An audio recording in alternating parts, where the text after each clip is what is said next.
Hi there, thanks for joining me. This is Mr. Ed with an episode of Mr. Ed Makes, and in this episode I'll be making cellular automata. I like them just because they're cool pieces of art that are kind of actually alive in a way, because the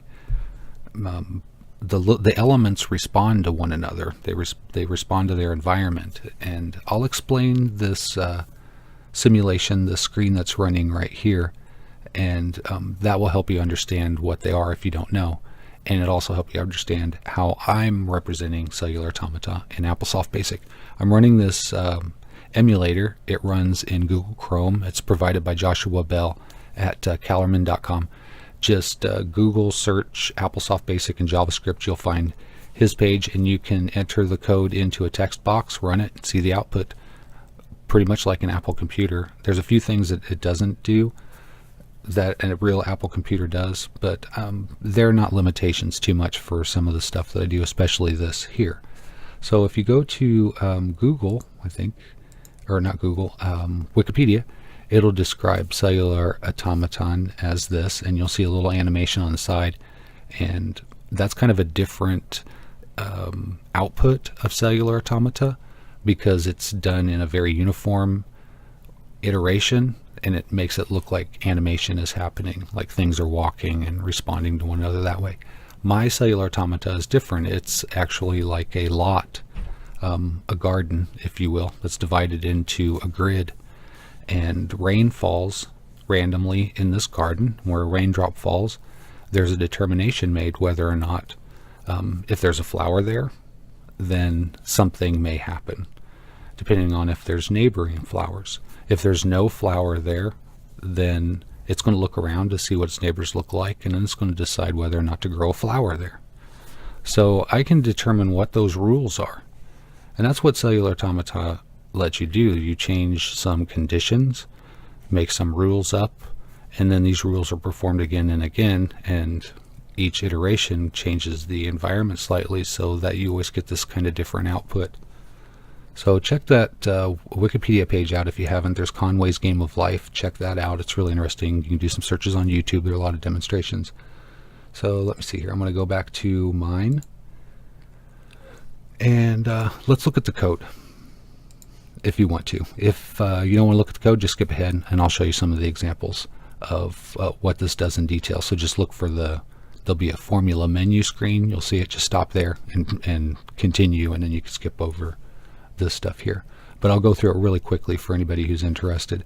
So when I started, this program was really small, and I would just hard program in the conditions, but I wanted to make a program where I could set the formulas. I could set one formula, or I could set multiple formulas to work together. So to do that, I basically had to create some code here that looks at the spot that's randomly selected, and it looks at all the spots adjacent and puts those into two sets, one for top right, bottom left. The other one is top left, top right, bottom left.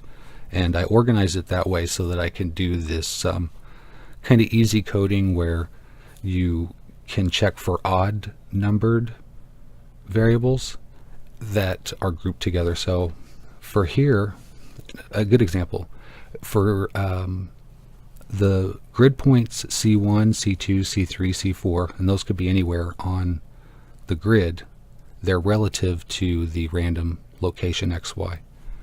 And you can see that's here. So I have top right, bottom left. Notice top and bottom are odd numbered here. They're 1 and 3, and right and left are even numbered, 2 and 4. What that allows me to do is delineate between a horizontal group and a vertical group, and then that lets me test if there's things above and below as one condition, left, and if there's things left and right of me as a single condition. It kind of helps me cut the code in half if I organized it that way. And I did the same thing for the diagonal adjacents, like top left, top right. So that helped me cut down the code a little bit, and then I could just check all of the adjacent squares at once in a loop that runs 1 through 8, because there's 8 adjacent squares if you count them all. So that's a little bit of the advanced part of that. So then I broke down the some of the, what's the best way to explain this? So if I had a group of like things, like horizontal adjacent, like there's a top one that could be touching me and a bottom plant that could be touching me, or those squares are occupied or what have you, that I will call one thing. Or all the cardinal adjacent spots I'll call one thing, or all the diagonal adjacent things I call one thing. So I organize that in Q, R, S, T, and U, where the Q variables 1 and 2 represent the cardinal adjacent spots or the diagonal adjacent spots, and then R1 and 2 represent the vertical and horizontal. So they kind of group them into one thing: the backslash adjacent, / adjacent, left side adjacent, right side adjacent, top side adjacent, bottom side adjacent. So I did that so I could kind of keep track of them in my brain. So when I'm comparing when I have the formulas, I'll show you that, how all these things line up here. So I've stopped my simulation here. I'm going to switch over to, if I can figure out what's going on here. Can I show this? No. Show that? No. Yes. What was I showing?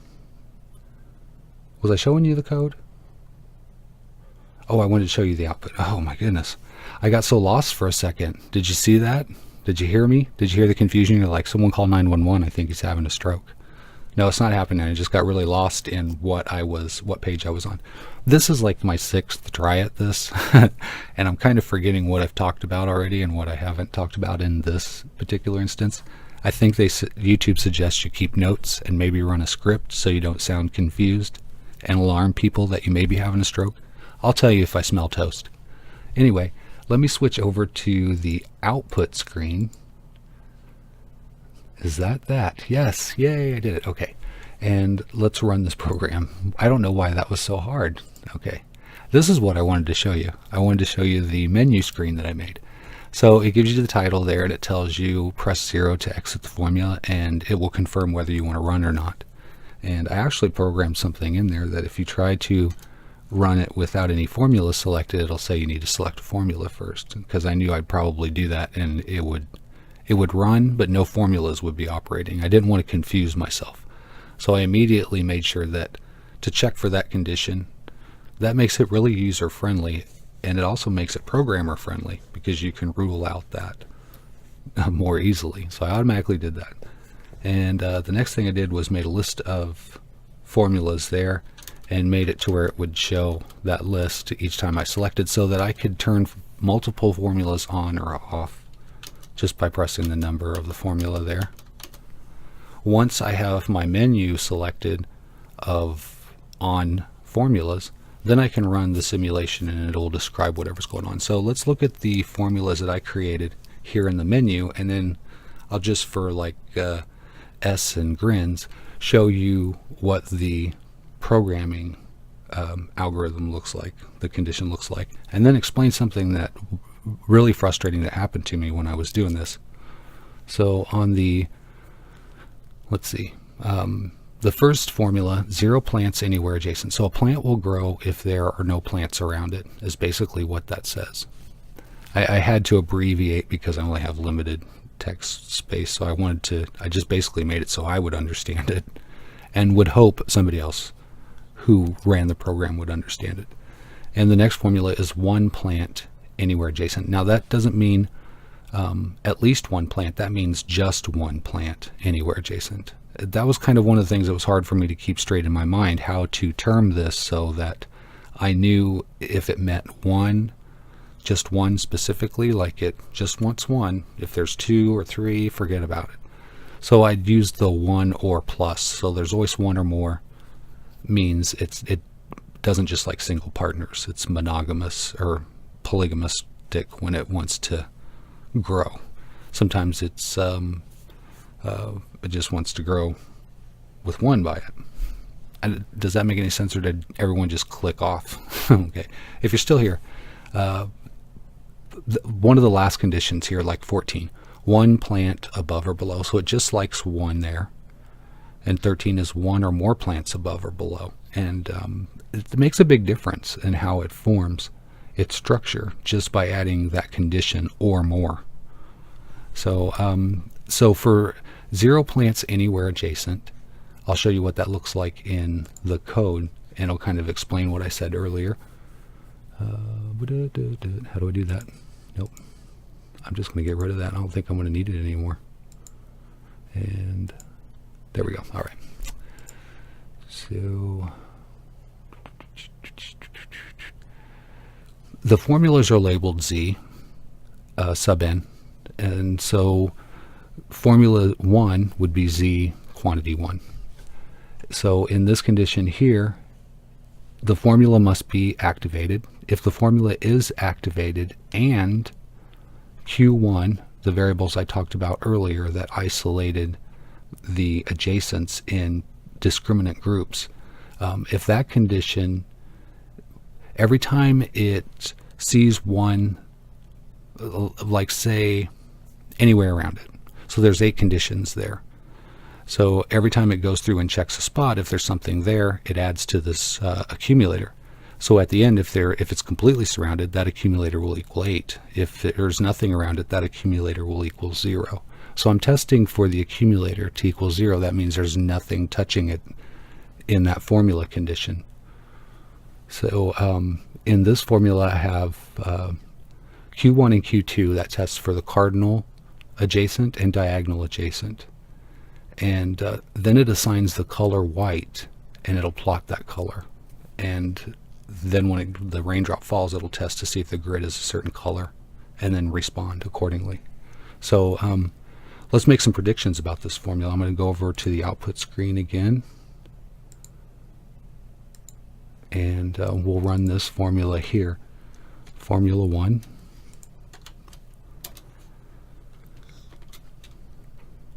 And I predict that the plants will grow evenly spaced apart, almost like in rows and columns. So let's see if that's true. And while that's going for a second, I'm going to take a drink of my water.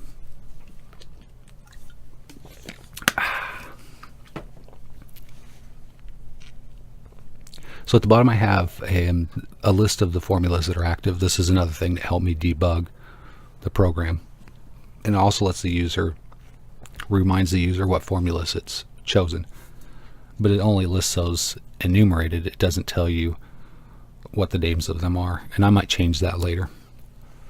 I also want to make a way to break out of the program and reassign formulas and break back in without changing the conditions, so that I can kind of change formulas midstream. I might do that later. So we can see here after this is run for a moment that it is going in like a row and column kind of configuration, but you can see there are gaps where it's just not lining up perfectly. This is descriptive of fault lines and fractures in crystals, or things that grow from enucleation points into other regions that have grown from nucleation points, and where those two parts meet, they don't always line up perfectly, and it'll create this fault line. And that's kind of like what is described in this cellular automata, because the random spots are selected non-discriminately relative to the other spots. They can be placed non-uniformly that way, and that first formula demonstrates. It's kind of like people sitting in a theater and like nobody knows anybody. There's not like dates going on, so people are sitting next to one another. They just want to sit down. They don't want anybody near them, like directly near them. So they'll accept that there's one, maybe 2 seats away from the next person, and you fill up a theater that way. You're going to get some layout that looks like this. And the computer lets you run that over and over again. It's just a really basic simulation. If I gave people walking into a theater a rule says you can't sit next to anybody, right next to anybody, then this is the structure that evolves from that rule. So I'm going to stop that, and let's run this again, and let's try a different formula. Now number 2 is 1 plant anywhere adjacent. It's not 1 or more, it's 1. So it's really discriminatory, and because that condition will never be met just out in the wide open, because there's nobody to grab onto, it's going to need to start at the borders. So it's actually going to grow from the surrounding edges toward the center, and it's going to do that all around. So let's that's my prediction. Let's see how it goes. So I'm going to activate that formula and run the program. You can see formula 2 is active. Now every time a raindrop hits a border, if there's nothing there, it's going to indicate that that's a border by plotting a purple square along the side. And then when it, like a raindrop drops next to the border, it's going to work the formulas as if the border is a flower nearby. So it's going to operate the condition as though the border is a flower. So it kind of forms the nucleation points for attached growth to occur. And we can see this demonstrated as these kind of fibers grow out toward the center. And they create voids that are kind of uniform. Now the program's taken a long time to run because the conditions are very specific. And there are a lot of wrong or conditions, like it'll pick a spot and it's like, nope, this is no good. So it's got to go through things again, pick another spot. It's like, nope, this is no good. Well, it's doing that a lot. You can work out the percentage. I'm sure it's really small. Somewhere maybe like 5% of every cycle, like maybe 100 cycles, maybe 5 of those actually end up in a positive condition where the rest of the program is run. Otherwise, it just goes back through and tries to find another valid spot.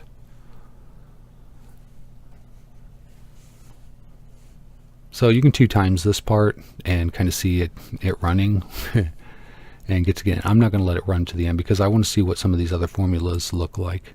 So I'm going to stop this and start again. But you get the gist of how that looks. Now, let's try the same thing.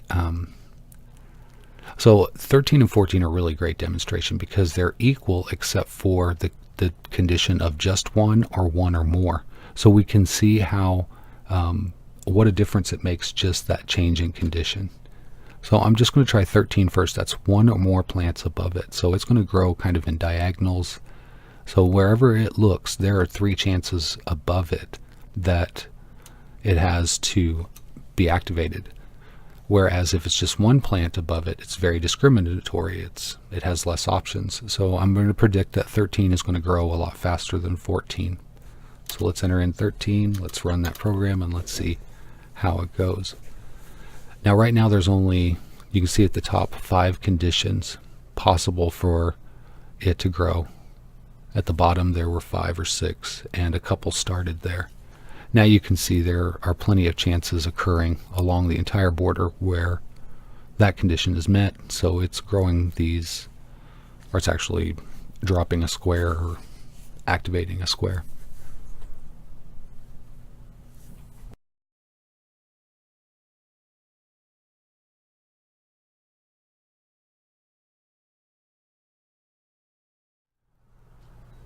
And you can see that there are white spots that are occurring inside this that seem to be clearing real estate.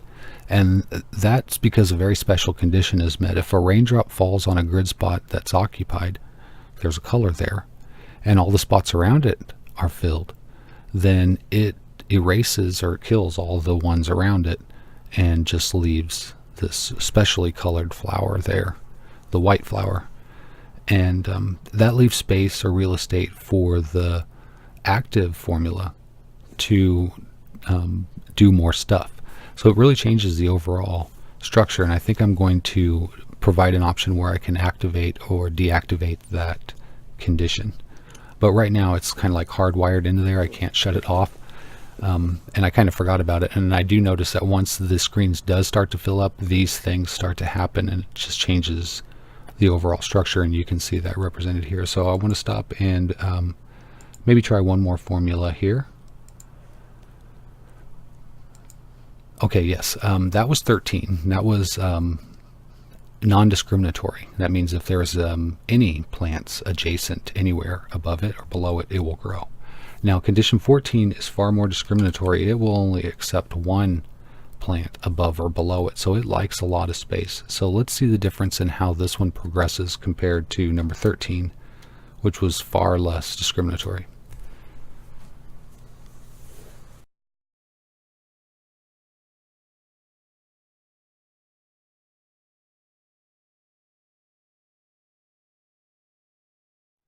And you can see that there's quite a lot of differences between the first number 13 and number 14.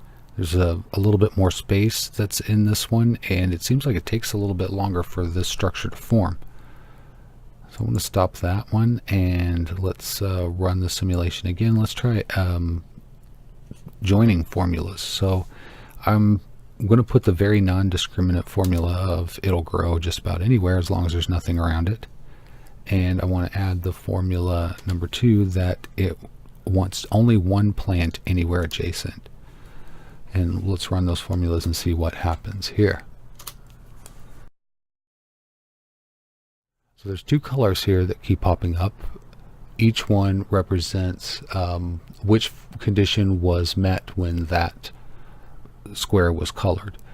It lets me tell, you can see there's 2 formulas active, so there's 2 colors, not including the border, that are going on. So it creates, you can see the uniformity, the fair uniformity of the white squares, which like space all around them, and the growing connections of the magenta squares, because they don't discriminate. They'll pop up pretty much anywhere. So let's stop this formula or stop that simulation and run another formula here. Just maybe this will be the last formula. Let's see. There's some of these I haven't even checked out yet. 1 or more plants are cardinal and adjacent diagonal. Okay, so that seems like a really general one. I'm going to predict that that one grows pretty much thick around the edges and then toward the center. So let's see if that's true or not. Could be wrong. Happens a lot.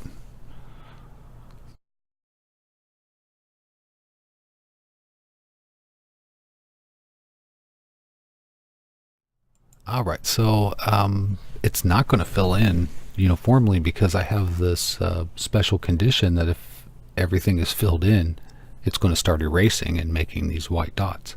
So I'm going to have to find that code in here somewhere.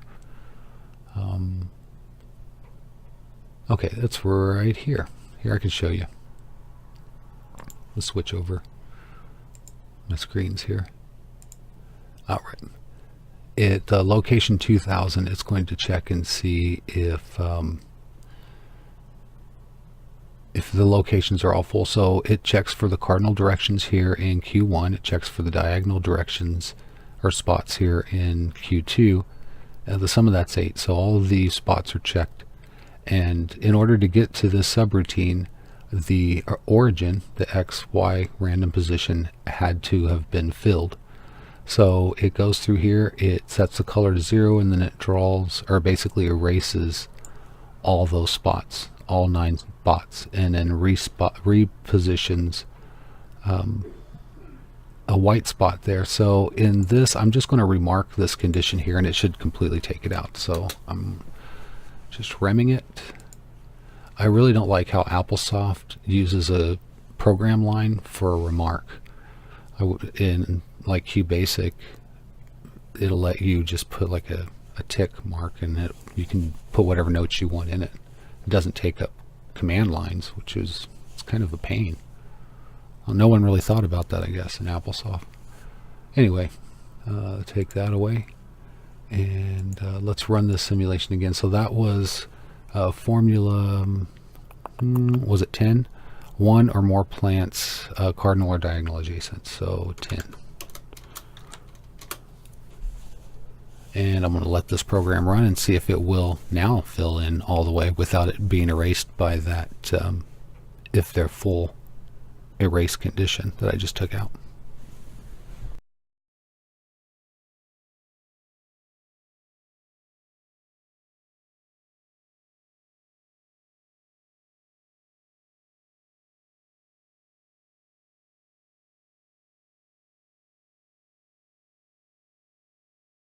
Pretty much see how this one's coming along like I predicted. It's filling in fairly solidly toward the center because it doesn't discriminate. All it wants is basically a blank spot to grow in and something to grow by.